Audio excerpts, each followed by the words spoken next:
So they designed 5 unique bosses that have their own animations, character models. So much work went into all of this to add so much new to the game for this LTM. And this is, in fact, what they have been doing for the past 3 months. Activision devs do not play their own game. 3,000 devs can't figure out how to add a reconnect feature to a AAA title, I guess. I don't know. Because Infinity Ward doesn't tell their consumers anything. Maybe that'll take some of the sweats away from Shoot House. You can cope about that, for sure. Thanks for tweeting, at least. Thanks for doing more than Infinity Ward has done. They just keep tweeting about the soccer bundles in the store. Things that are bad. We got a couple words. Why don't you kick it off, Tanner? This is going to be a longer section than the first part you guys heard. Change it, obviously, of course. DJ, I actually didn't think about that. That's pretty funny, though. We are live. Welcome, boys and girls, to the Dropshot Call of Duty podcast, episode number 369. My name is Casey, also known as Razinon. Today, I'm joined by Tanner, as usual. And today, we're talking about Call of Duty, the Haunting event. That is what is on the agenda for this fine afternoon. Yeah, so welcome to the show. As we put in the schedule and all that, today we're going to be talking about the Haunting and basically all of the kind of Halloween-y shit that we got this week, and there's a decent amount to say. I will say this before we start. There is a lot to all of these events. There are a lot of details and a lot of little things, like each boss and how to beat them or how to complete them or whatever. There are a lot of like little mechanics and, again, details and minutia that we are not going to get into because it isn't really worth getting into. What we're more going to talk about is our experience with the LTM and our thoughts on it, and and our thoughts by extension on MW2 generally, and the development studio, Infinity Ward, who were in charge of it. So yeah, this is not going to be like a deep dive on like how to complete all the bosses or anything. This is not a brainstorm. Oh, no. This is not a tips and tricks video or podcast on how to do the Haunting well, because that doesn't really matter. And we would never dedicate a whole last episode and all that brain power to an LTM. It just doesn't make sense. LTMs are for fun. There are some things, I'm sure there exists a tips and tricks kind of, podcast we could do on this, but we would have had to have played it more, frankly, and cared about doing it super well and completing everything and all of that. Like one tip and trick, for example, I can give you guys is, if you're playing Zombie Royale, I'll just say this before I forget, you should be running a knife, because if you are being meleeed by a zombie, all you have to do is melee them twice. And you can knife a zombie twice before the zombie can swipe at you 8 times or whatever it takes to get it down. I learned that as a zombie yesterday. So there's like one tip and trick for you, but this is not going to be an episode chocked full of that. We're going to talk about the event broadly. And then depending on how much time we have and how much we get into this, we might do a little bit of Q&A today as well. So that's what's on the agenda. And this is, again, this is as planned. And this is kind of the last time I'm playing MW2, honestly. I was going to uninstall it, but Tanner pointed out that MW3 is going to be on like the same executable probably, so I might as well just keep it on my hard drive, which HQ, yeah. Which I don't want to do, but I will do because it makes sense in this case. You could uninstall multiplayer at this point. MW2 multiplayer for sure. Yeah. Yeah, maybe. Guess you could do that. Yeah. It's possible, but at this point, you're right. Fuck it. I'll just wait. But anyway, yeah, welcome to the show. Before we get into it, do we have any announcements? I don't really think so. Just a quick reminder. Again, we have 2 Patreon bonus episodes up right now.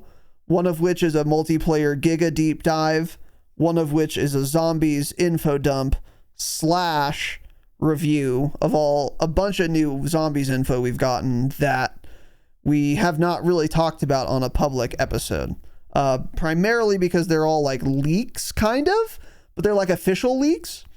It's hard to explain. Just go listen to the episode. But I don't want to pay for the Patreon. You don't have to. We have free trials for the entire month of October. You could become a free trial patron. You could listen to the zombies ep we did. Anyone can. You can listen to the multiplayer deep dive and every bonus episode we've ever done without paying a goddamn cent. So we really did do it publicly, but it's through Patreon. So keep that in mind. Patreon.com/thedropshot. And we got one more episode coming up. Multiplayer deep dive for MW3 Part 2. And this will also serve kind of as like a little, a little primer on what you should be doing and expecting to run as your loadout on launch day so you can farm the other kids. Now, let me be clear. You won't be farming anyone on the launch of MW3 in multiplayer for 2 reasons. Number 1, SBMM is going to be at maximum. And number 2, those kids are going to be running CDL top 250 skins on their Vaznevs and their TAC 56s on day 1 in multiplayer, pro-tuned, by the way, with all their attachments. And you're going to be trying to level up your XWC or whatever the fuck new made-up gun name they have for new guns, because you're a normal person, and these people disgust me. But you're going to get farmed by MW2 guns on launch while you're trying to grind camos like an asshole. That's going to be me, and it's going to make me furious. So anyways, with all that said, free trials are available through the month of October. Do we have any other announcements? I wish they would make it so the MW2 guns don't come into multiplayer until the Warzone integration, until Season 1 in December. That would be very cool. Yeah. But I think they'll just do like an MW3 only playlist, I bet. Like there will be a whole... You could just play that, at least for the first month or 2 of the game, where it's just the new guns, I bet. They'll for sure do some sort of mosh pit like that. I hope so. I'm sure they will. There'll be a lot of people who don't want to deal with that. Yeah, for sure. There's going to be a lot of, anger on the TL, definitely. But anyway. All right. Other than that, no other announcements. Let's get into this. So, today we're talking about the haunting event, and we've broken this up into a couple little sections. The Zombie Royale mode, which just released yesterday. DMZ, which was affected by the LTM, and Resurgence Night. Massive Resurgence, I should say.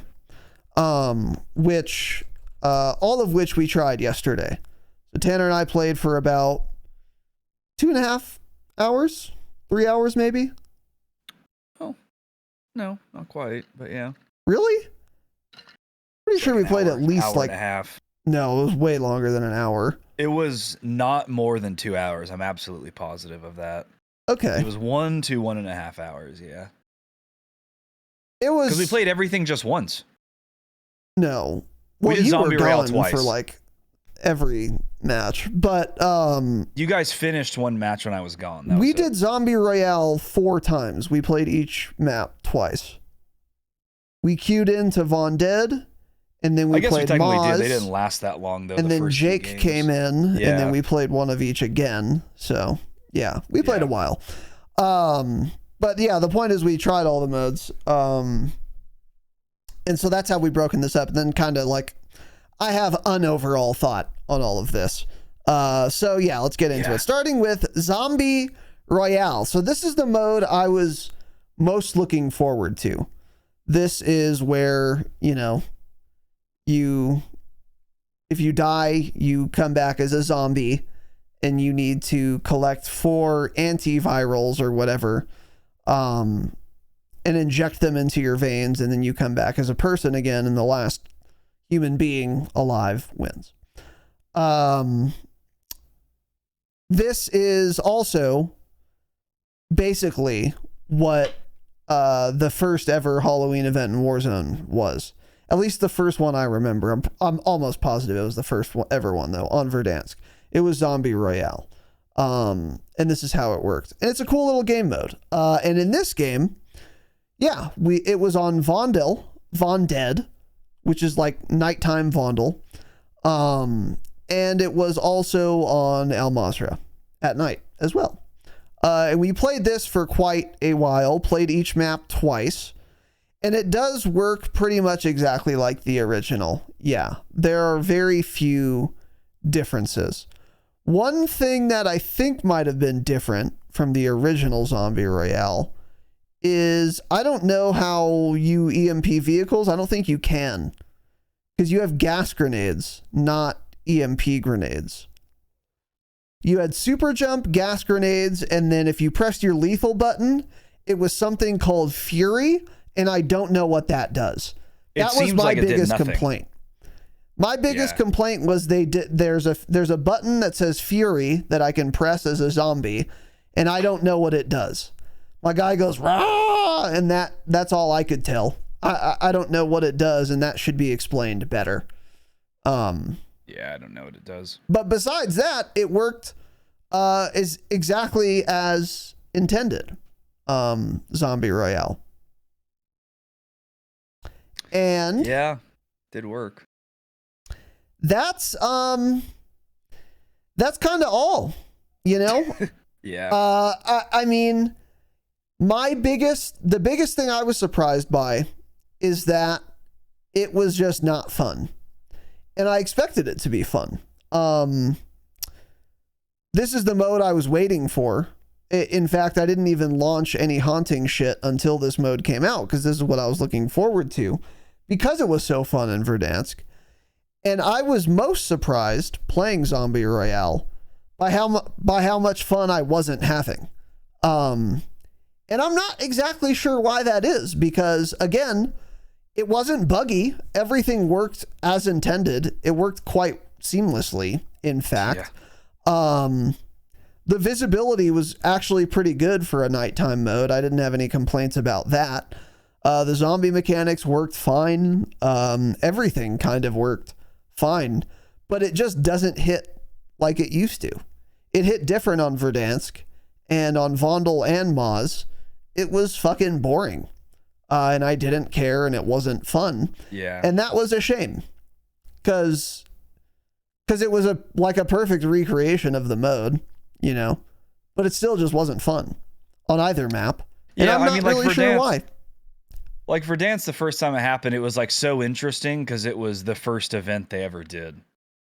It was like the first big event in the first year of Warzone. So that's what was really cool about it back then too. But now it's just like, yeah, the Zombie Royale mode is fun, but I was also surprised at how little fun I had on Zombie Royale. Yeah, I had the most fun just playing Massive Resurgence at night, which is why I wish they would add like a night variation every once in a while to the maps. Be kind of cool. It mixes things up a lot. But yeah, Zombie Royale just, I don't know, wasn't that interesting. There's really not much to say about it. I just like the maps look fantastic. We'll talk more about that for sure. I mean, the level of detail about that was fucking outrageous. The maps look great. Everything worked perfectly. Yeah, I mean, the other thing is, yeah, we're just done with Warzone 2. I loaded in for the first game we were playing before the match started in the lobby. I'm sliding around and I'm like, oh my God, this game feels horrible. It feels so bad. Like after playing the MW3 beta and then playing this and just like trying to cancel your slide and just being stuck in the animation, unbearable. Yeah. Like props to you if you can go back and actually play this game after sliding once in MW3 after beta. Playing props Call to of Duty. you.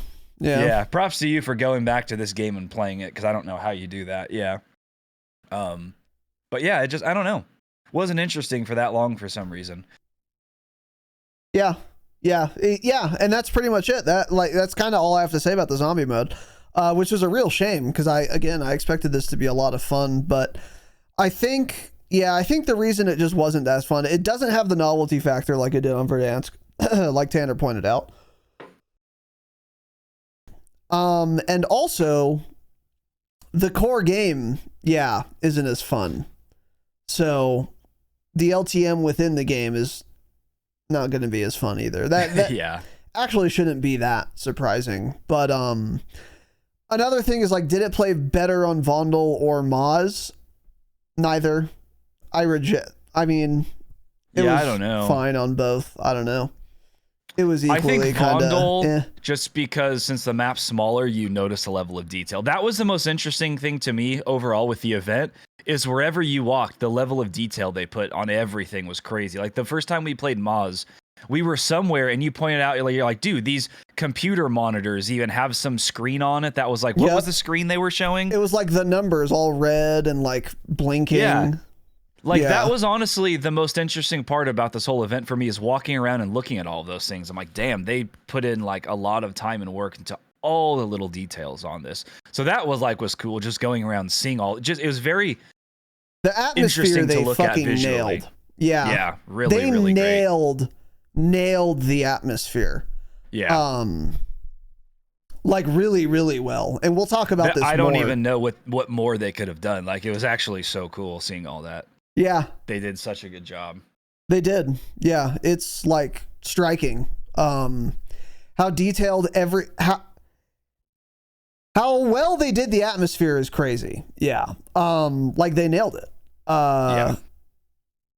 And yeah, we'll get more into that. I think it was just like too, when you become a zombie, it's like it felt so easy to kill people because you move around so quickly. You just jump over them, you land on top of them. Once you start smacking them, even though it must take 6 hits maybe, something like that, it's got the insane melee auto aim where, like, I'm not kidding, you can look 90 degrees to your right, press the button, and you're still gonna auto lock on someone. Like the auto lock is insane. So once you start hitting somebody, which this happens to you too, when a zombie's hitting you and you're trying to shoot at it, you're gonna kill them with your gun like actually 1 out of 10 times. Like maybe 9 out of 10 times I was a zombie attacking someone, you always kill them. Yeah. Like you will always get one down, then I'll even just immediately full them because they're usually in a 2 or 3 people there, and then I know I'm gonna die, but I'll at least full one person. That's what I do. I don't try to down someone and then move on. You get the down, you just immediately full them, and that's it. Like it's so simple to get 1 kill even against a team of 3. So I don't know. I don't know. Boring. Yeah, ultimately pretty boring. So the next thought, after we had kind of exhausted that, this is just Tanner and I playing too. To be fair, that's another reason it wasn't that fun, is like Tanner and I were just like random filling with like some kids who would just leave as soon as they died. And it would have been a lot more fun if we played it at night with fucking, I don't know, Halloween decorations in our bedrooms, in our studios, excuse me, or with our friends. Dude, drinking at night playing this with your friends would be a ton of fun. It would be way more fun. Yeah, for sure. So like Tanner and I were like random filling alone, and then Jake got on, to be fair, which did make it more fun for sure. But yeah, it's still, even if we had all of those things going for us, it wouldn't have been close to the amount of fun that Verdansk had. But yeah, I don't think it could have been, honestly. And I don't know why it's I was not really their expecting fault. to. It's the same thing. We just didn't. I don't know. It's just not. Well, it's their fault for making the game so fucking boring when they launched it. But yeah. Yeah, that's true. Yeah, that's a good point. But anyways, so yeah, the next thing we tried was the DMZ. We went to Vondel. I think Moz was also different we did both. No, we only did Moz, actually. We only did Moz, yeah. I was like, unless you and Jake played without me, we never did Vondel. Yeah, so DMZ, it was a little unclear to me because I didn't really care to go look at the blog post or whatever, but I'm pretty sure Vondel was still Von Dead in DMZ, so I think that would have been different probably. if we queued for DMZ on Vondel. But also Moz was different because it was, again, Moz Night in DMZ. So we said, you know what, let's just do that, whatever. So we queued into DMZ, me, Jake, and Tanner. So we were a full-size team, minus assimilating. We don't assimilate. And then, as soon as we loaded in, I said, okay, I thought to myself, I've seen a lot of people complaining about getting third-partied while they're trying to do Halloween events. We should third-party someone trying to do Halloween events immediately. So we loaded in, and the first thing I do is I opened my map looking for a Halloween event so that I could go grief DMZ shitters. That was the first order of business. So what do? I open my map, I find the one, I ping it, I get in a vehicle, and I say, hop in, boys. Let's go farm some DMZ shitters by third-partying them like everyone's complaining about is happening. So that's what we do. We drive over to the Butcher, I guess, was the guy. Yeah. And you get over to the spot on the map where he is located, and you find a fucking big-ass pentagram on the ground. And basically how this works is you stand inside the pentagram circle. It's like a pentagram inside of a circle. Big circle. You stand in it, and then it starts like capturing it. It's like conducting ritual or whatever, but it's basically like capturing a hard point. Or no, it's like capturing it's like on Control or oh my god, a recon, where you stand in it and it gradually captures the point. But it says like doing a ritual or whatever. So we stayed in there, you go through the bar, it fills up, and then it does it again. You have to like capture the same point like 3 or 4 times, I think. So yeah, we were all standing in it. There are some zombies that spawn while you're doing it. Looks very cool. Looks very spooky and diabolical and demonic, whatever. The atmosphere, it looks perfect. Again, yeah, the atmosphere is just perfect. Perfect. It's great. There's red lights. The zombies are glowing. It's very cool looking. So we're doing that. We're killing zombies. We're doing the ritual. We don't know what's going on, by the way. Like, we're not sure what happens next or whatever, but whatever, we're still doing it. And then some team rolls up on us so yeah, no one was there, by the way. So some team rolls up on us to third party us. Guess what happened? They fucking got farmed, obviously. Yeah, they're DMZ players, so obviously they died. Then they pled for help, and then we VoIPed kill yourself in game and get out of my lobby. And we didn't assimilate with him, obviously. I said, we're not getting you up. Get the fuck out of the lobby. And then we were shooting their bodies. Get out. Stop trying to assimilate. You're a pussy. Yeah, that's correct. So yeah, we got rolled up on it. Didn't matter. And then eventually, yeah, a portal opens. So there's a big portal in the middle of the pentagram. And we're like, oh, cool. I guess we did enough rituals or whatever. I don't know. Anyway, whatever. Yeah. We jump in the portal, and then it takes us to a whole fucking different area. We're on like Mustafar from like episode 3. It's all like lava-y, and there's a bunch of zombies now, and the Butcher is in there. And on the UI, it shows the Butcher's health, and he's got a lot of it. So we come through the portal. The portal's still like around, but we don't try to interact with it. We're trying to kill the Butcher, so whatever. But the portal's still there. And we're shooting the Butcher or whatever, and then all of a sudden Jake dies, and he's like, oh, what the fuck, there's guys here. And then we realized, oh, this is what they meant by third partying. Yeah. They didn't mean they're getting third partied at the pentagram. They meant they're getting third partied in the zone, and where you can't see people coming until they're in through the portal right next to you, basically. And then we all fucking died. And we were like... I died to a fire shotgun, yeah. Yeah, the guy, yeah. So we all died by getting third-partied, which is exactly what we intended to do and what everyone's been complaining about. And we were like, God damn it. That's the third-partying issue in DMZ, I now realize. So there's your tip. See them watch coming. The portal. Yeah. You literally 2 people fight everyone, 1 watch the portal. That would be the strat. Had we had known, we would have done that. Yeah, it didn't occur to us that the portal was still operable. So yeah, had we had known, we would have just had someone guarding the portal. But yeah, we did not kill the butcher, and we died. And the problem is, as the team that's first in the portal, you can't see people that are coming to third party you until it is far too late, probably. Now, if we had someone guarding the portal, we probably would have killed that team, especially if we went in there with shotguns ourselves. Like, just give me a fucking KV broadside and have me just chilling by the portal. We're fine, for sure. Yeah. Because they would come through in 5 meters of you, wherever you want, really. But if we were an average DMZ 3-man, I don't think that would matter. Because you'd have to fight zombies too while you're guarding the portal. And you'd have to be running away from the butcher sometimes if he like aggroes to you by the portal or whatever. And you'd be like weak. You'd have to reload often. You wouldn't have full plates, whatever. You're already engaged in a gunfight. And then 3 people come in fresh and you don't know they're coming until they're on top of you. The average DMZ team is always going to lose to that third party. That's why everyone's complaining, because it is just poorly designed in this case.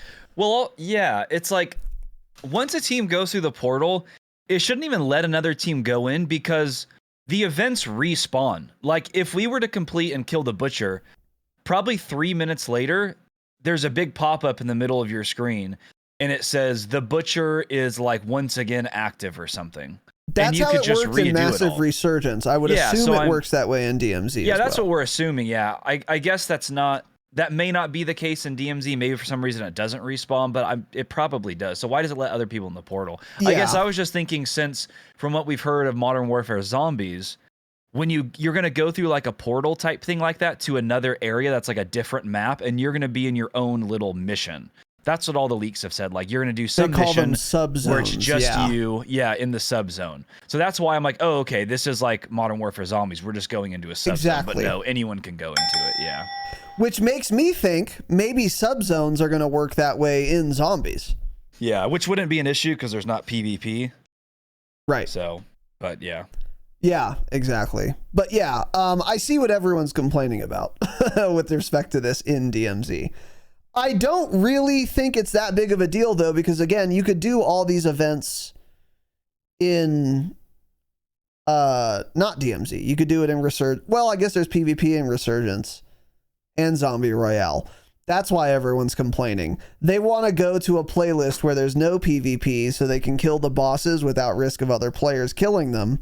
They think DMZ is probably the safest bet, which normally it would be.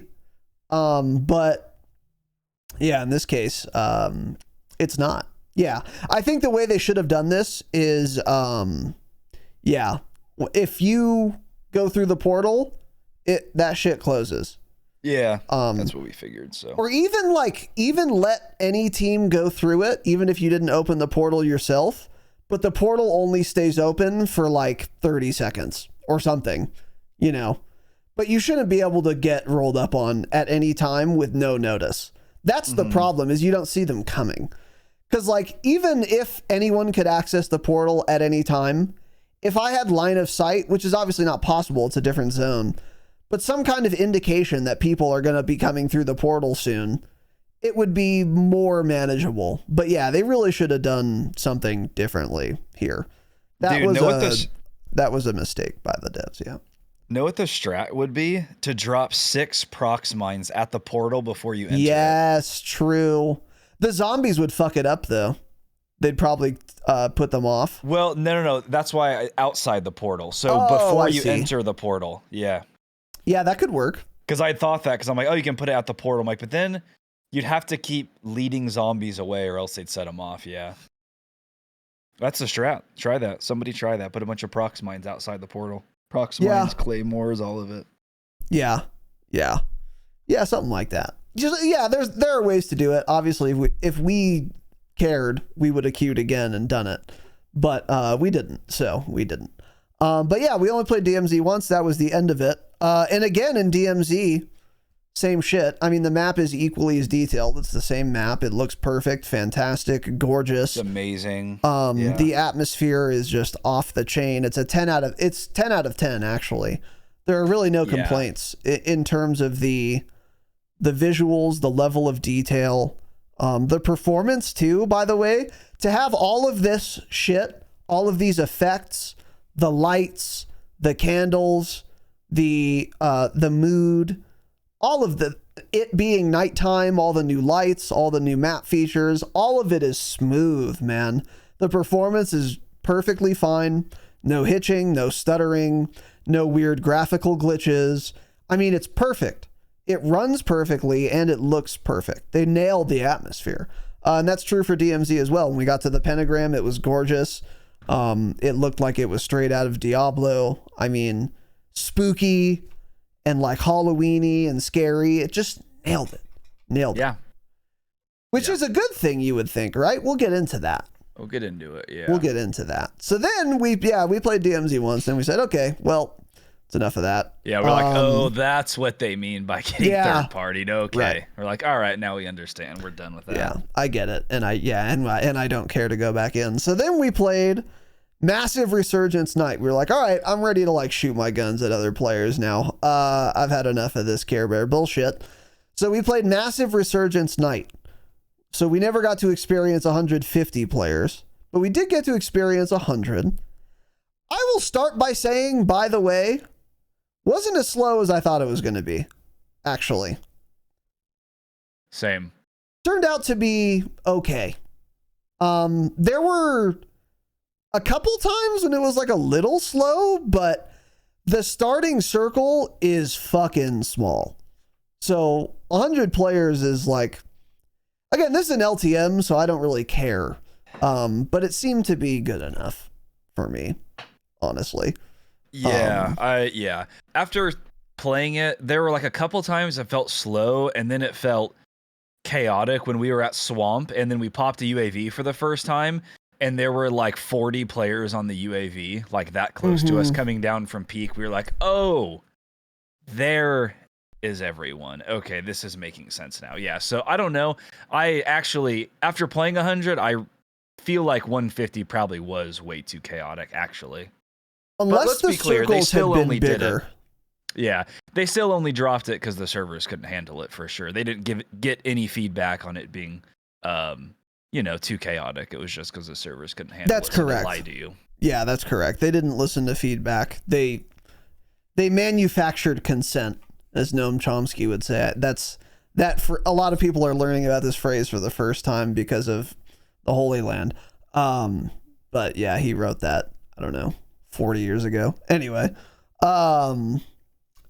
Infinity Ward did manufacture consent to lower the player count, though. That's correct. Like, actually, they did. PSYOP. It's a PSYOP, yeah. I think one of the reasons, though, that 100 is enough is because, I don't know why I said it. So the visibility was fine in Zombie Royale and DMZ. It was not fine at all in Massive Resurgence, though. It was very fucking hard to see people.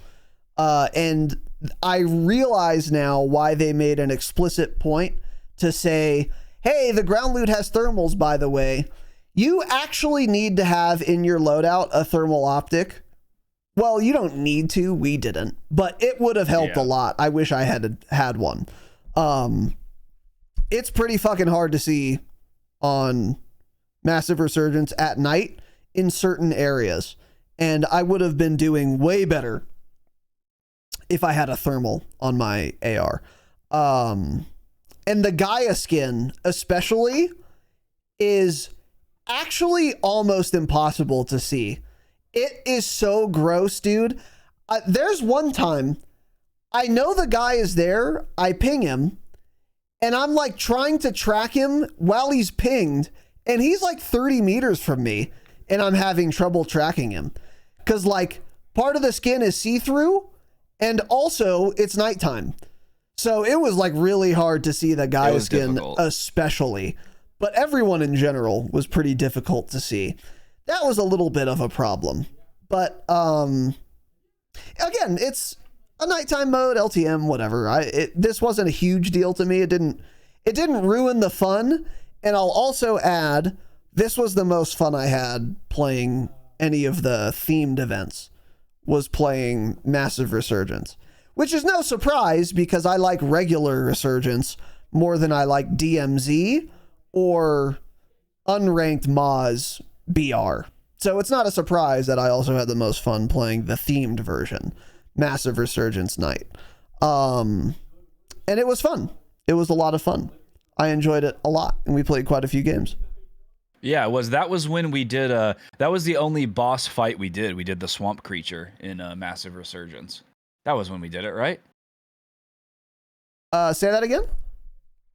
That was the only boss fight we did too, was in Massive Resurgence, wasn't it? That was when we did the swamp creature? Yes, it was, and I still don't 100% understand how that works. Yeah, you had to like open these fucking things, and some of them like come on your face when you open them, and then one of them will eventually drop some golden tiara or something dumb, and then that somehow spawns a swamp creature. I don't know, but anyways, we ended up, Raz found one on the ground, you're like, oh, here it is, and then we did it, I guess, and killed the swamp creature. I don't know. That one seemed very easy. The hardest thing to do was just finding that item to like spawn the swamp creature. Tiara or whatever. I also don't understand, I don't know if we actually did it. No, we did, because it popped up and said swamp creature completed. Oh, okay. And like we did it. Did we get anything for it? Yeah, we got something. Because if you do all of them, then you get another like bonus something. So yeah, we got something for it for sure. Okay. I know he dropped a lot of souls. I remember that. Yeah, but the souls are capped anyway, so it's like, okay, cool. I've been full of souls for the last 10 minutes. I can't even grab anymore. Yeah. But yeah, like so that one must have been easy because like you guys were talking, we're like, oh shit, he spawned. And then like 20 seconds later, he was just dead and I never saw him and you guys killed him. So I guess he was pretty easy. Yeah, he was super Whereas like easy. we had been fighting the butcher for like a minute, shooting him and the zombies, and his health bar was still like 80%. So he also would have been easy had we not get rolled up on. You just had to do a bunch of damage, keep moving probably, but yeah, he like runs up to you super slowly. It was incredibly easy. Yeah, he's just a bullet sponge. Yeah. Yep. It's like Juggernaut health, but he only melees you, so it's like really easy. Yeah. But so Massive Resurgence Night, yeah, it was really fun. We're kind of fighting in the same area the whole time. Ended up using a lot of streaks that match, which was fun because people were really bunched up. So like, there was a loadout drop, and I called in a precision airstrike, and I got 3 or 4 downs with one precision airstrike. We were calling in mortars, all sorts of stuff. So that one was fun. I really enjoyed that. But yeah, it was cool. I'm not sure it ever actually needed 150 players really. So yeah. But either way, that mode was a lot of fun. And there's less and less to say because these are the biggest difference obviously is like the map in most of these things. But another big thing is the bosses, which is in all of those. Today's episode is brought to you by us. If you've been thinking of joining the Patreon, I'm here to tell you mid-episode that this might be the best month to do it. Our multiplayer deep dive for MW3 is now live and available on the Patreon for all patrons, and we will next be doing another zombies episode since we've gotten a ton of new info on MW3 zombies and what that's going to look like, and we're going to do part 2 of our multiplayer deep dive for MW3 as well. So we played the beta since we recorded our last deep dive, and we also didn't get to talk about streaks, field upgrades, equipment, and like miscellaneous kind of multiplayer kind of brainstorming. So that's what we're going to be doing as our last Patreon bonus episode for this month. And from now until October 31st, you can listen to all of those episodes for free. Patreon.com/thedropshot. We have free trials now available for our gold tier. Sign up at any time during those dates and you'll get a 7-day free trial period where you can listen to all those. You'll get access to all of our COD bonus episodes from the past as well, along with early access to the public episodes, all of which are, of course, ad-free. Beyond that, you can stay at the gold tier for just $5 a month for early access, ad-free public episodes, 3 COD-related bonus eps a month, and access to an exclusive patron only Discord alley. $10 a month. Platinum tier gets you everything from the gold tier plus one Q&A episode where only you guys can ask the questions or hear the answers. The Damascus tier at $20 a month gets all of those things plus a behind the scenes episode, a monthly Damascus only patron hangout, and access to the very exclusive Discord Damascus Lounge. Did you hate hearing this ad? Sign up for the Patreon. It's that simple. Let's get back to the show.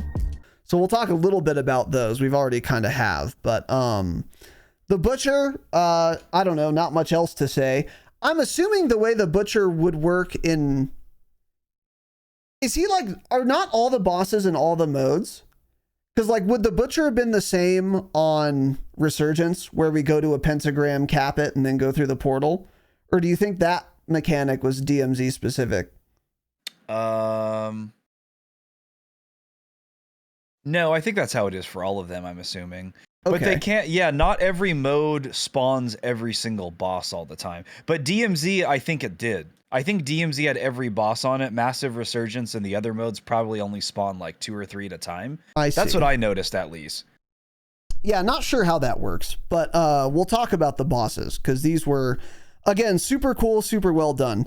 The Butcher itself, yeah, it was again, like visually striking, cool idea. This was probably the worst executed, the most poorly executed one, though, for the reason we already described. So I don't really have much else to say about the Butcher. But it's like a cool, unique feeling kind of engagement. Like you go to like a little zombies, like spooky place. There's a ton of zombies and the Butcher's like running around trying to kill you, and he looks cool.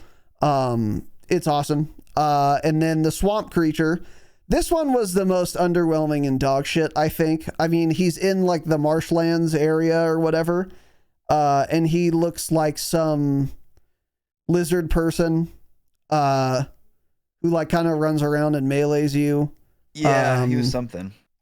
I don't know if there are any zombies around the swamp. I think it might be just him, but it's like kind of boring. This is the least visually striking of all the bosses for sure.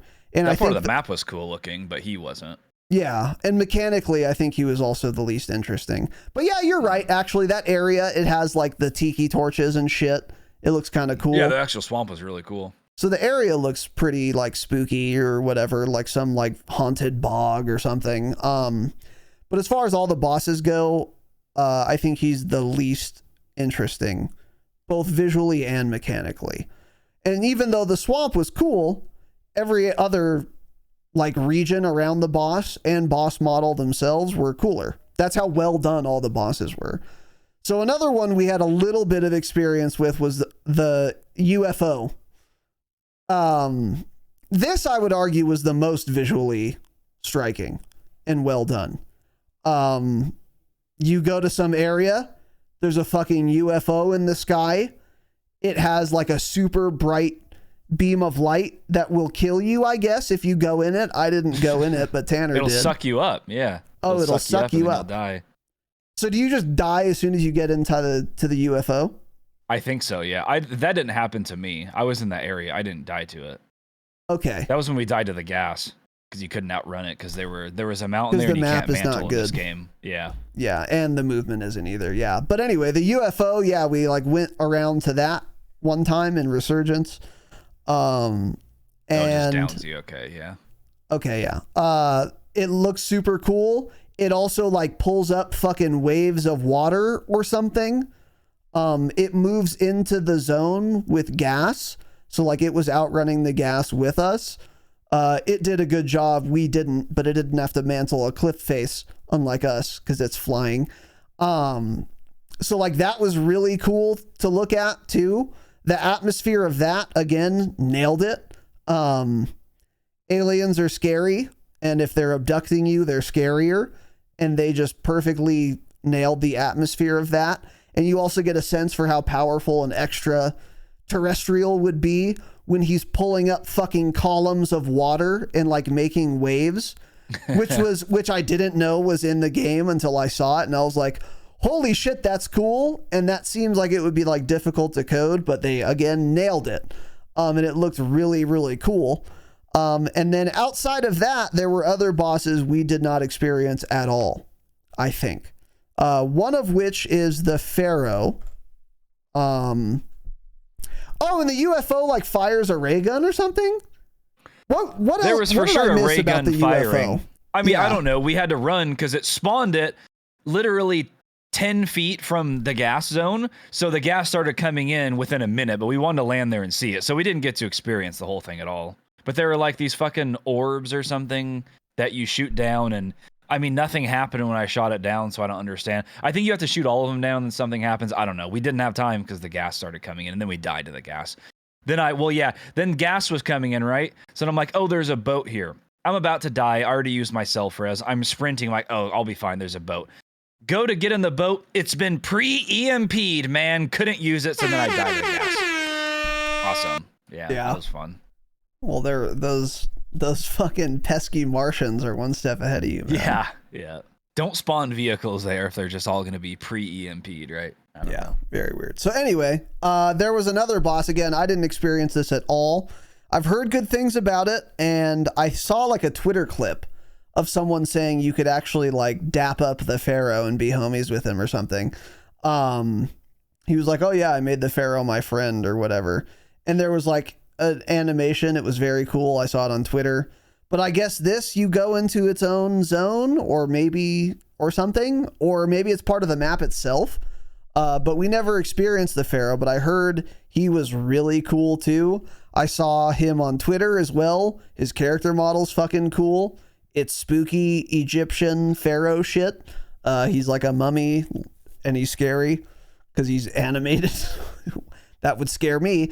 So like this was another boss that was just awesome. The theme they nailed, the atmosphere they nailed, the feeling they nailed. Mechanically, it worked well. They nailed it. It's looked fucking fantastic. And I don't know if there are any other bosses. I don't know if we're missing any. But the Butcher, Swamp Creature, the Alien, the like Pharaoh. 6? I think there are more. Yeah. I didn't even see any Pharaoh gameplay. I have no idea. There are 5 total. Is the other one the Ghost Train? Is that considered a boss? Oh, probably. Which we didn't go on. I thought about doing that. So there's the Ghost Train, the Swamp Creature, the UFO boss, Pharaoh boss, yeah, and then Butcher, I guess. Yeah.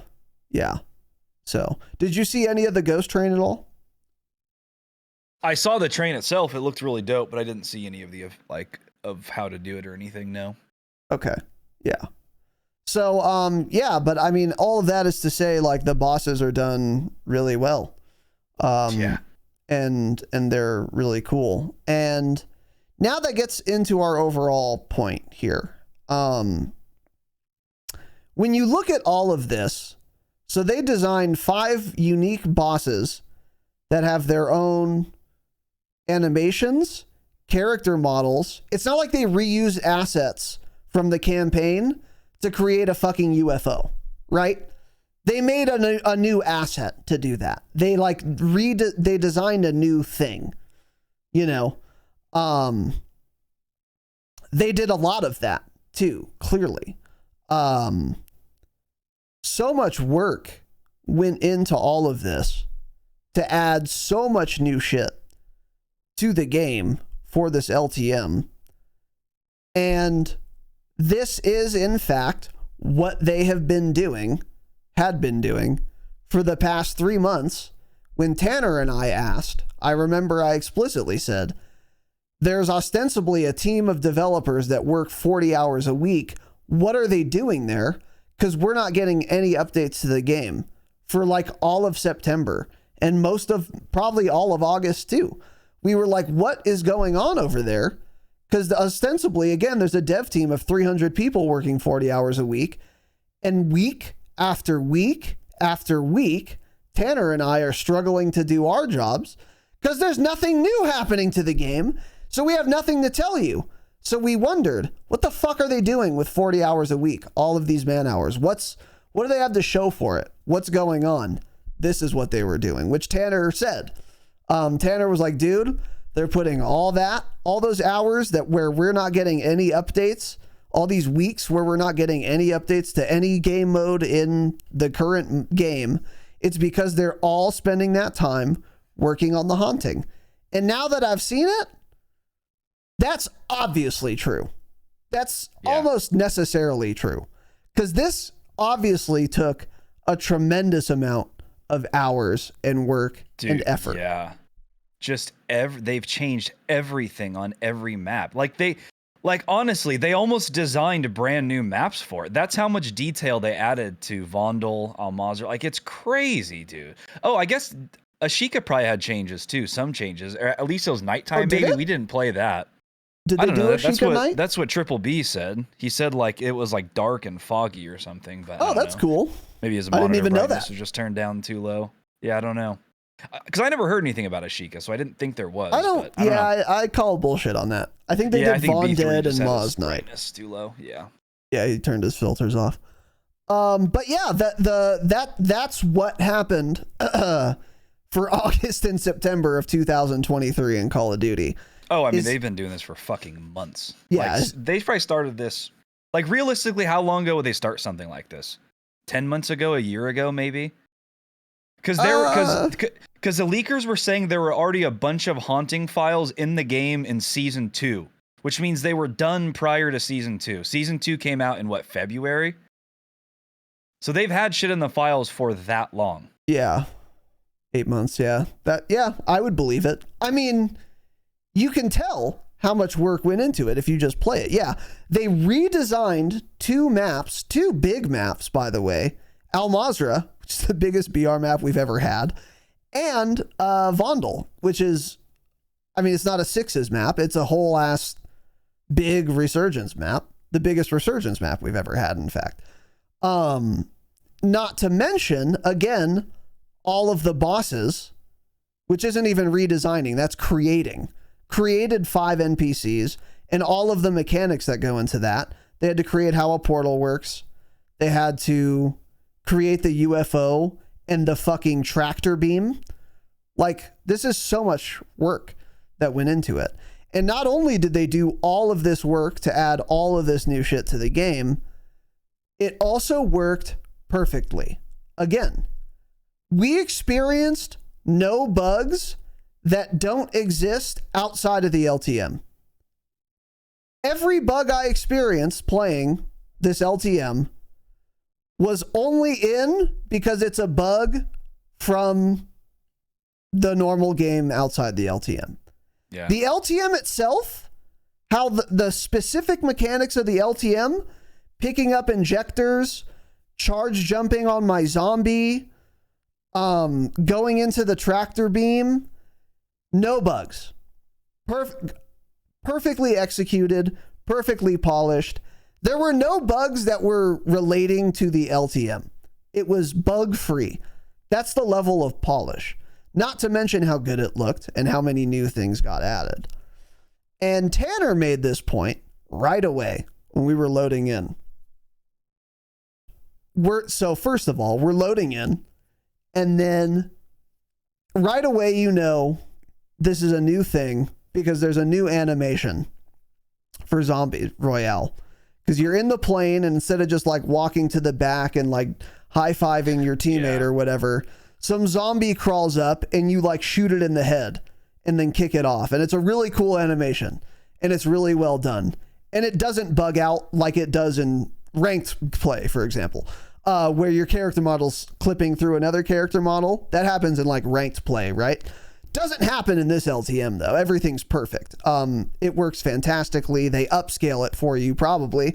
You shoot the zombie in the head, you kick it off the plane.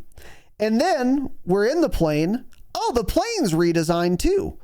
It's all spooky. There's blood on it. There are zombies hanging off the fucking doors. Yeah. And it looks awesome. And we're like, oh shit, they did that too. Then I open my fucking TAC map, and Vondel's TAC map is reskinned. It's all red and scary, and there's fucking like creepy animations and shit. unique new icons for the legend and the map. They even reskinned the fucking tactical map, man. And then you're looking out over the plane before you jump. They changed like the text. You know how it says the name of a POI while you're in the plane before you get low enough and then it goes away? They changed the text of that. Like they changed that font also. They changed how it looks. It looks spooky. There's animations going on. And then we drop in the computers on the map, just random computers anywhere at any POI, are blinking red with like scary new animations on the computer screens in game, right? There's all the jump scares, obviously. The whole system, by the way, where you collect souls and redeem them for rewards, that's well done as well. There are a ton of rewards. Most of them are dog shit, but some of them are cool. Some of them have yet to be even announced yet, so we don't know what's ultimately at the end of all of this. But there are like a ton of rewards. That whole system works perfectly as well, also, by the way. And the question is,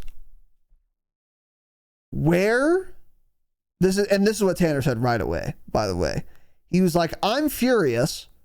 Where was all of this development, attention to detail, QA testing, adding new features, etc. for the core fucking game, which is what matters far more than an LTM? And he said that right away. I agreed. And then I woke up today and I agreed more. I thought about it. It festered in my mind. He sowed a seed in my brain. And I was like, dude, yeah, it's crazy how well done this mode was and how much attention they paid to it and how much actually game development work they did, which they just refused to do for the actual core game. And it makes me furious too. It's infuriating. Yeah, where was really all is. of this? It's just crazy. Yeah. This is what sucks is people like see this event, they're like, oh my God, this is so much fun. They did such a good job. I 100% agree with you. But think of how much time they spent on a fucking LTM that lasts for 2 to 3 weeks. What's going to happen when this is over? What are you going to do? You're going to complain and say, oh, back to fucking boring old Warzone 2. Yeah, because they don't do anything to the fucking game. But you're over here praising how well they did to the LTM because that's all they've done this whole year. That's all they've been working on. We've got no meaningful content or changes in like any of the seasons this year. We don't get weapon balancing. They don't fix bugs. The fucking self-revive pistol insta-death bug has been in since day one. It happened in front of hundreds of devs and Activision employees at Call of Duty Next. The haunting event works perfectly. There's not a single thing wrong with it. It's the most perfect gaming event I've ever seen in my life. It's better than the OG Fortnite events. It's perfect. Yeah. There's not a single thing wrong with it. They can obviously do this shit. The devs are obviously very, very talented.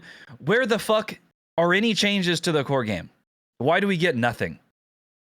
It's crazy. We get no meaningful bugs. We get nothing. Like we were talking about, the only bugs we experience playing the haunting event were UI bugs that have been in the Warzone 2 since it launched. What was one of them? Jake was dead in Resurgence. Instead of saying it was past the Resurgence timers, instead of telling me he cost $3,000 to buy back, correct, yep. It was just his timer that said he had 0 seconds to respawn. So as we're fighting, Raz thinks he's like coming back, and Jake's like, no, it's just like, it's the bug. We're like, awesome. Yeah. It like still shows he's redeploying. Been a bug since Resurgence was in Warzone 2, not fixed.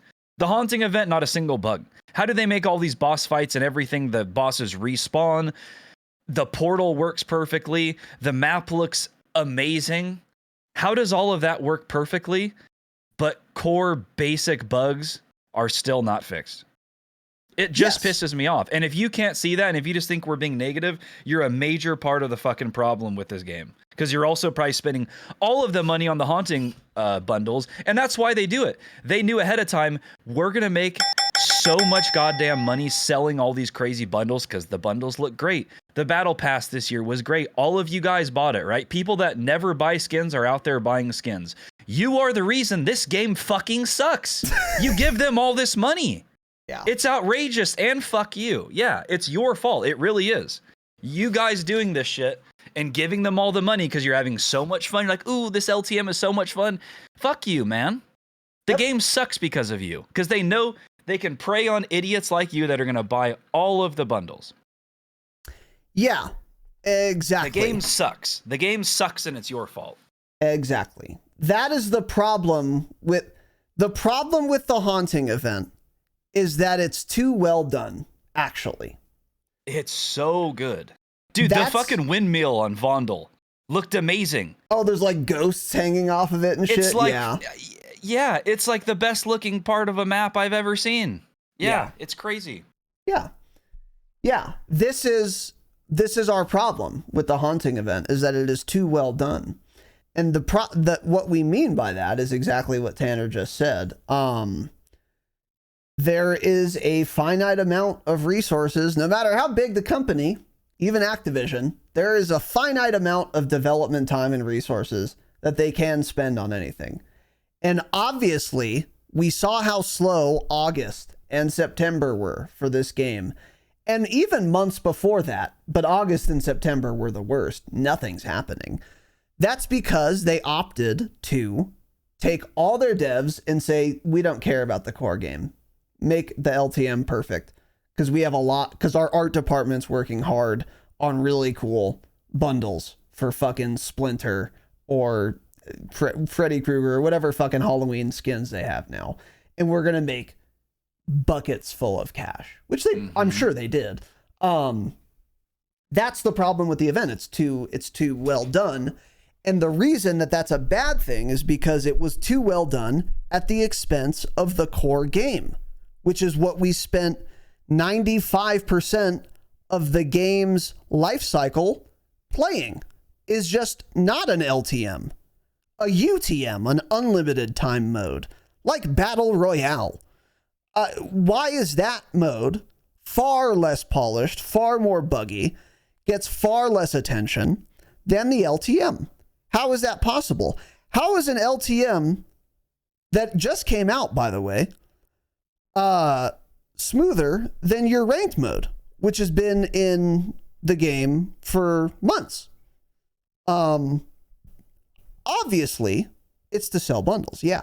The fact that they can do anything as well as they did the haunting event means that they could have done all of this. They could have spent all of this time and put all of this thought and spent all of these resources on improving the core game, and they chose not to.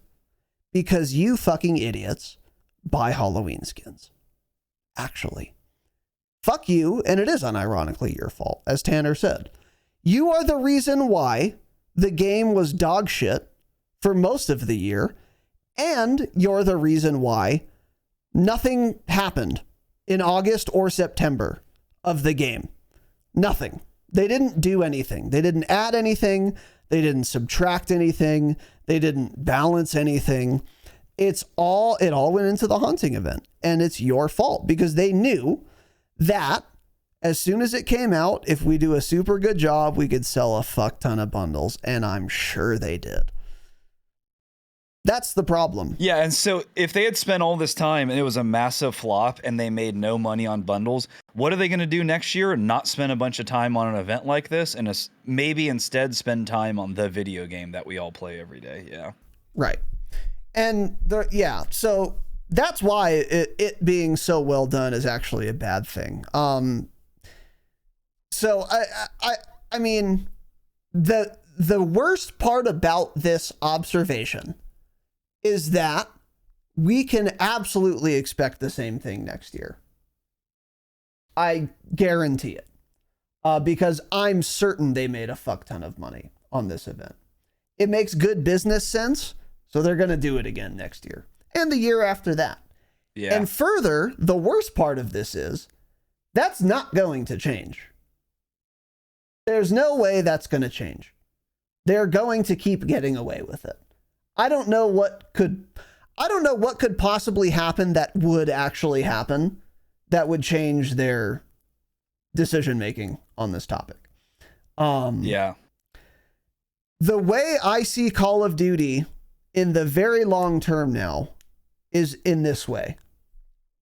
If the game does not launch and it's fun and well done, the game will never be good ever, actually. There's a new COD every year. So if it's not fun and good on launch, that game is chalked. You can tell day one if a Call of Duty game will be good or bad for the rest of the year.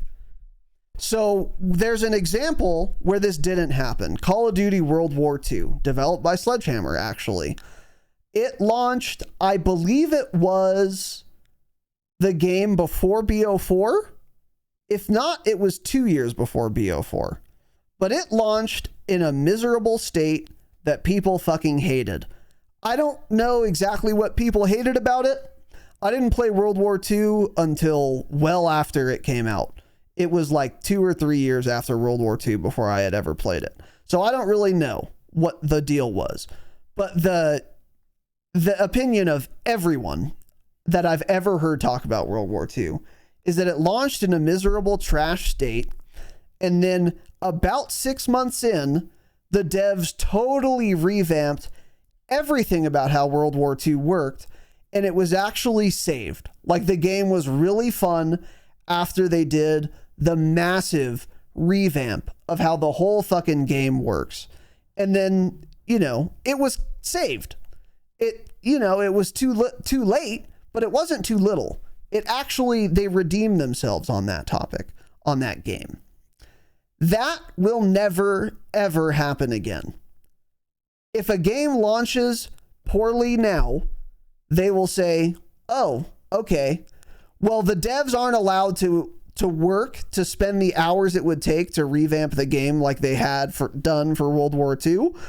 We're going to put them toward seasonal events, LTMs, and in the meantime, we're going to have our art department making really cool skins. We're going to be going to Hollywood directors or movie studios to get rights to really cool franchises. And we're going to make the dopest skins possible with the most fire fucking weapon blueprints you've ever seen that look as cool as fuck. And we're going to sell those to you. And we're going to have our devs spend all their time on an LTM to serve you those bundles. That's never, ever not going to be the business model again for Call of Duty, because they've gotten massively rewarded for this. So the game being fucking dog shit in August and September, they won't get punished for it. They've been rewarded for it, in fact. So if you're the average player who wants to have fun playing Call of Duty year round, then you should be sad, frankly. Actually, because they're not going to not do this again. When MW3 comes out this year, and we're playing it next year, and it gets around Halloween season next year, August and September of 2024, MW3 and Warzone will get almost no updates, just like we had this year. That doesn't mean MW3 is ruined. It just means that if the game isn't fun by February, then you can guarantee it won't be fun for the rest of the year. So I don't think Call of Duty as a franchise is ruined. I think, however, that they have to just get it right on the first try, or that particular given title for that given year is in fact ruined, because they're never going away from this business model again. So we better goddamn hope MW3 launches and it's really fun. And if not, that they make it really fun by about February. Because after that, the devs are going to be done updating the game. They're just going to be working on LTMs to sell bundles. Yeah. And I'll give them a pass next year if the game's fun. I mean, what we saw at COD Next, Warzone certainly looks a lot more polished and more fun than it does now. So if the game's fun and they do an excellent haunting event next year, that's fine. Just make sure the game works. Make sure we get content from seasons 1 through 5 and not just in the last season of the game. And fix some bugs, balance some weapons, and go ahead, go all out on the haunting event. Make it perfect. I'd love to enjoy it and play it. Like the challenges this year, like the camos you can get, fighting all the bosses to get other things. It's so well put together. Yeah. It's like it's really, really good. But yeah, it just, I don't know. It's just such an issue that they do all this. Well, the whole player base gets ignored the rest of the year. And then you guys just all come in and, oh, this is so cool. I bought 4 skins this week. Cool. You spent more in skins on 1 week than you did the entire fucking game. Yeah, actually. Cool, man. And Call of Duty is such a big franchise that there is nothing we can do about it. There's not even anything. Yeah, of course. Even if we had the audience of fucking Swag, actually, we still wouldn't be able to do anything about it.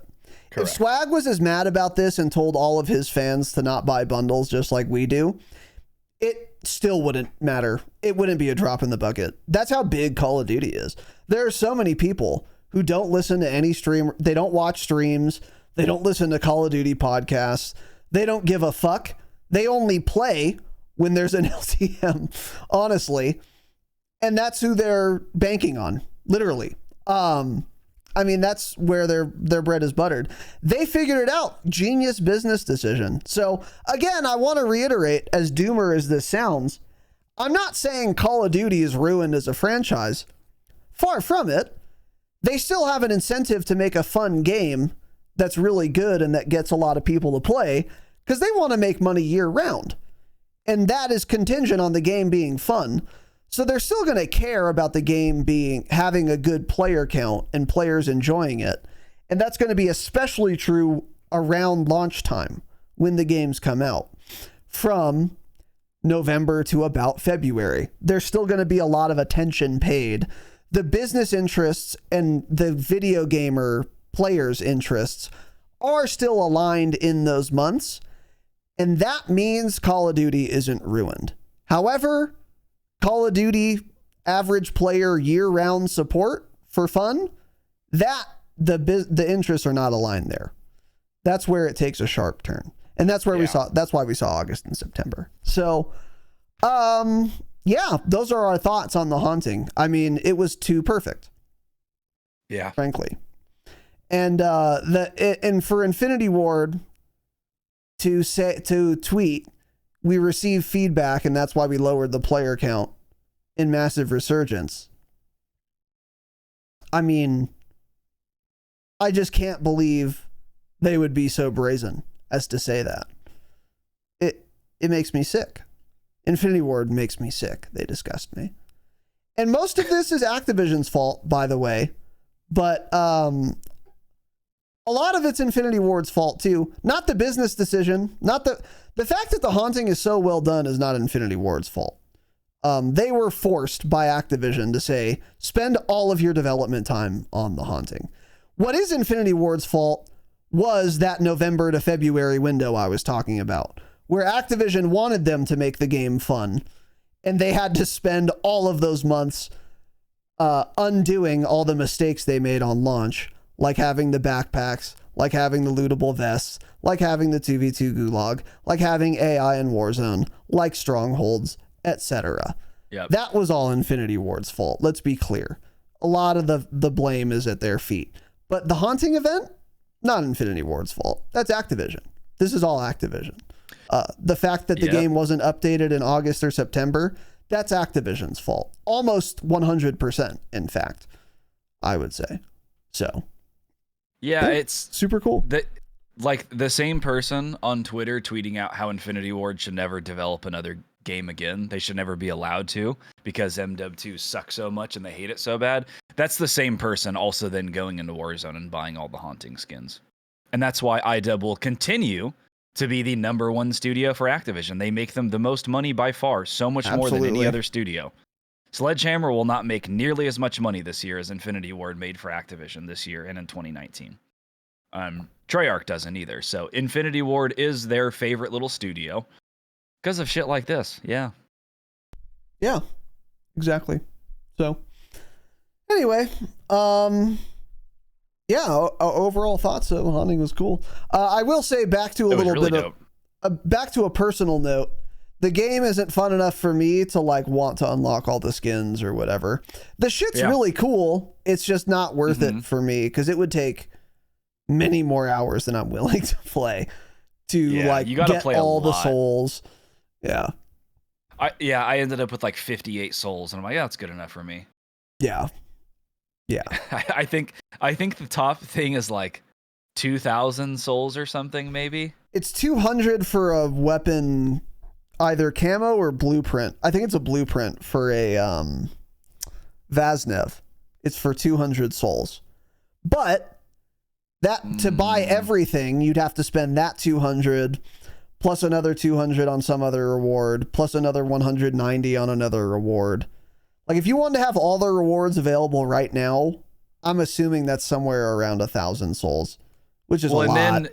Then there are 6 more items coming out on the 24th, and one of those is going to be that animated camo that everyone keeps showing. So that animated camo, I bet 300.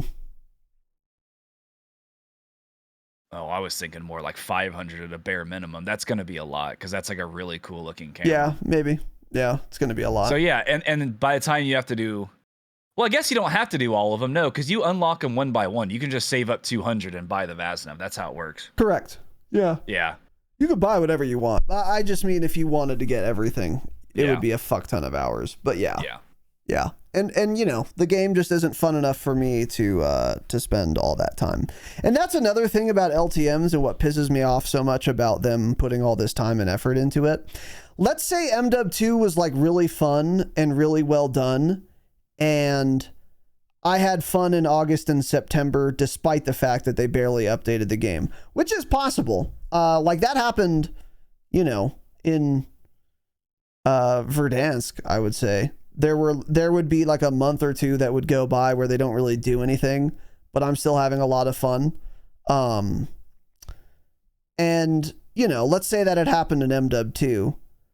I would still not be doing all this crazy Halloween shit. Yeah. I just, yeah, it's too much. And that's another thing that like, I would still be annoyed that the LTM got this much development time. Again, even if I was satisfied with the game in August and September, because even if the game was perfect, that would make the LTM more fun. I'd play it longer, but I still would get bored of it very quickly. No matter how perfectly it's done, even if the core game was really fun on top of the event being perfect, which this event was. The core game isn't fun, but the event is perfect. Let's say the core game was fun and the event was perfect. It's still an LTM, and I'm still only going to enjoy that for, let's say, max like 8 hours. Like maximum. And I don't want devs spending 2 months working on something I'm going to enjoy for 8 hours. I'd much rather they didn't do that, even if the core game was well done. Yeah. Because it gets old. It's an LTM. I don't know. I would prefer a really cool event based around Christmas. Like, if they can do this shit, then I'm 1,000% sure they can make a really cool Christmas event with the whole map snowy, decorated. That would be more in line with what I would be interested in seeing. But that's right when the game always comes out, basically, so they're never going to put time into doing an event like that when the game is just launching and they know it's going to be a buggy disaster. I would love that. I love snow-related maps. That would all be those super decorations. cool. Like they've done that still. Like they've done things in the past. They do every year. But I want like a really cool haunting event like that when the game is brand new in December. That would be super ideal. That would be really unfortunately, cool. It always comes at the end of the game's life cycle, and I'm mentally done with the shit game. Yeah. I think the reason they don't do that is mainly because of the timing, like you said, but also I think Halloween skins are kind of usable year round and are still cool. Like if you get like a really cool skeleton looking operator skin or like a Grim Reaper operator skin, right?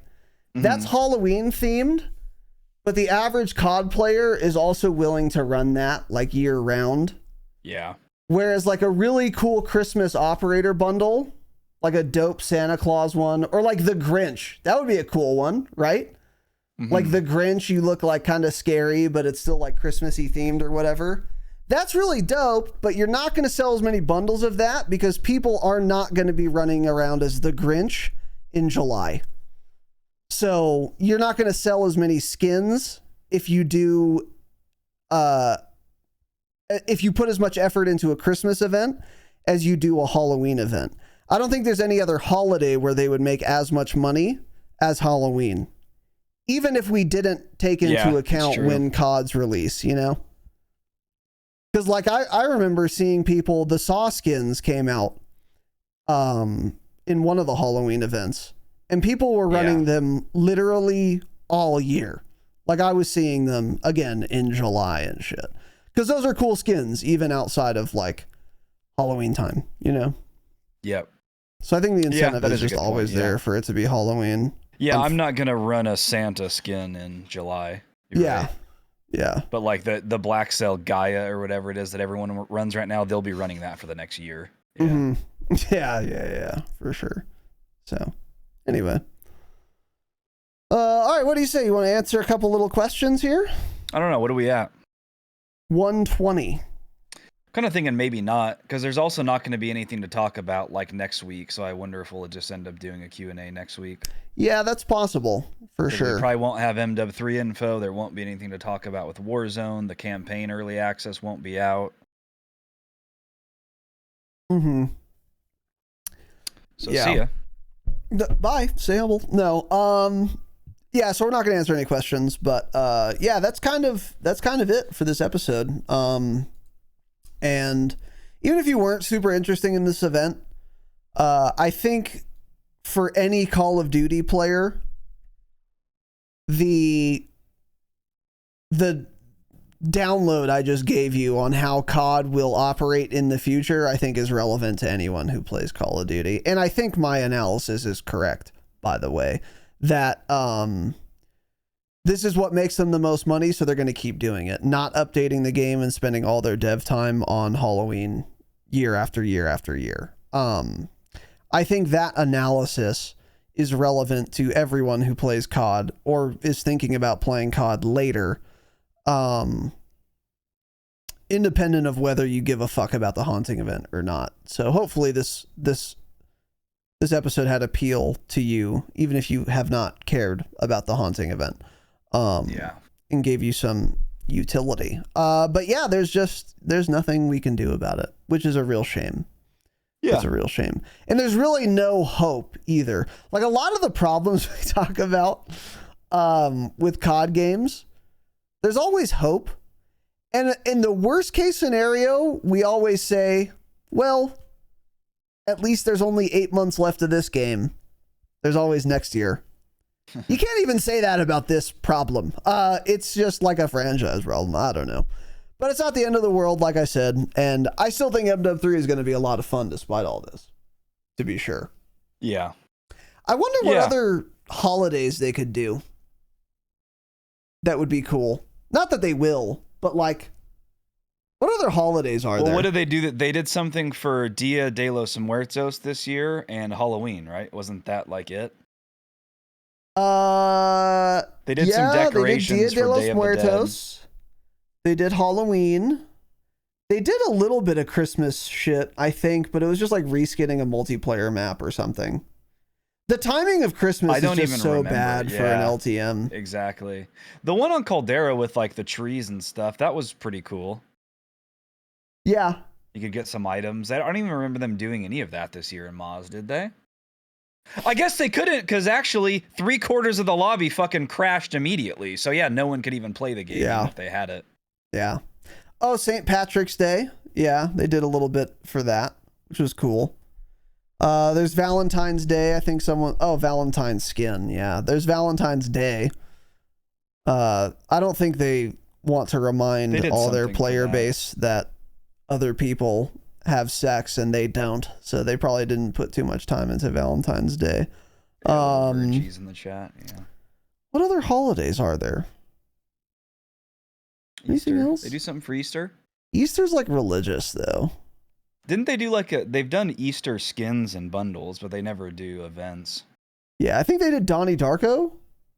Was that Easter? Or did they do that for Halloween? That was because it was a Halloween, I rabbit. think, yeah. Yeah, it was probably Halloween. So Thanksgiving. What do you think they'll do next year? Be an event for LGBTQ month. Oh. Go around the map, collect all the You know different what, pride dude? flags. Hot take. That would be kind of cool. You know what would be dope? Would go fucking hard? A Freddie Mercury skin, dude. For Gay Pride Month or whatever. A Freddie Mercury skin? That would be dope. There's just a bunch of bundles of gay people. Oh my god. That'd be sick, dude. Freddie Mercury running around shirtless. Who would I like to see as a gay character? We are getting shot, my friend. Yeah, who are some other well-known It's one of his voice lines. Gay people. Elton John. It's another one. No, don't want him, no. Yeah, he wouldn't be a great operator skin. I want one of the guys from Modern Family. One of the husbands. Oh, it's a great show. You ever watch Modern Family? Yeah, it is a great show. Funny. God, that show is good. It's really well just a show. banger. Yeah, I need to watch the whole thing through. Very clever. Clever humor. And I want to watch that. Yeah, give me that gay guy, the fat one. Yeah, he's fantastic. He's way better than his husband as a character. Much funnier. He's also straight in real life. The other guy is actually gay. Oh, really? I don't know if you knew that. Yeah. I did not know that, no. It's funny you picked the straight one to be funnier. So. Well. Caitlyn Jenner. Yeah, that'd be a good one. Oh, Caitlyn Jenner. Yeah, that's a great one. Caitlyn Jenner bundle. Yeah. Yeah. Run around with Kate.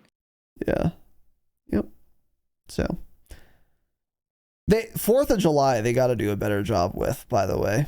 They are, dude, I would forego my principles if they had like a George Washington or like a founding fathers bundle, right?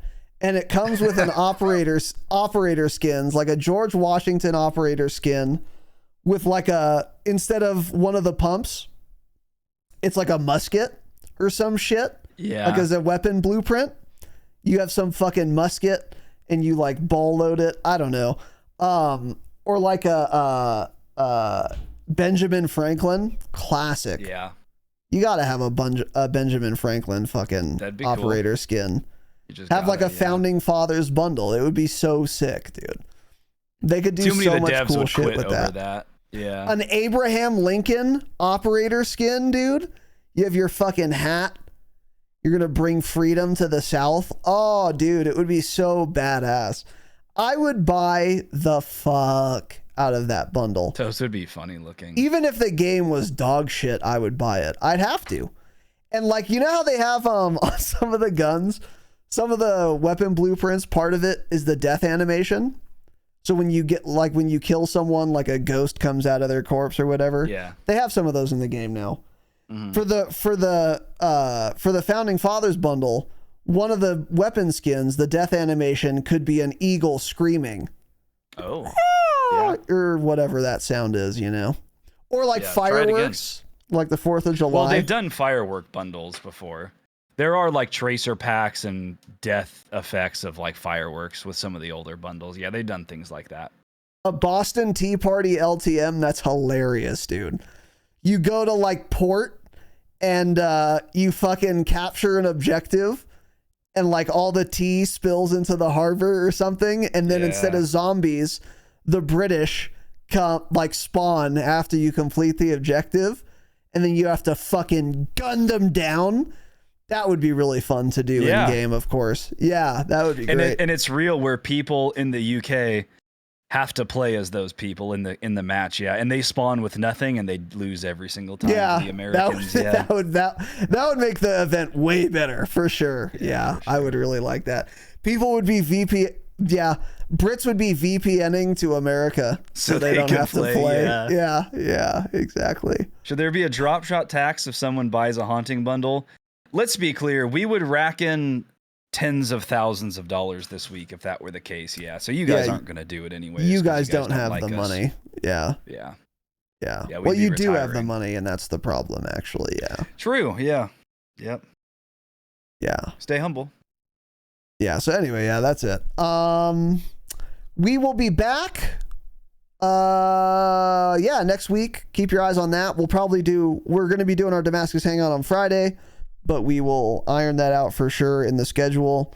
Follow us on Twitter or join the Discord to see our schedule every week.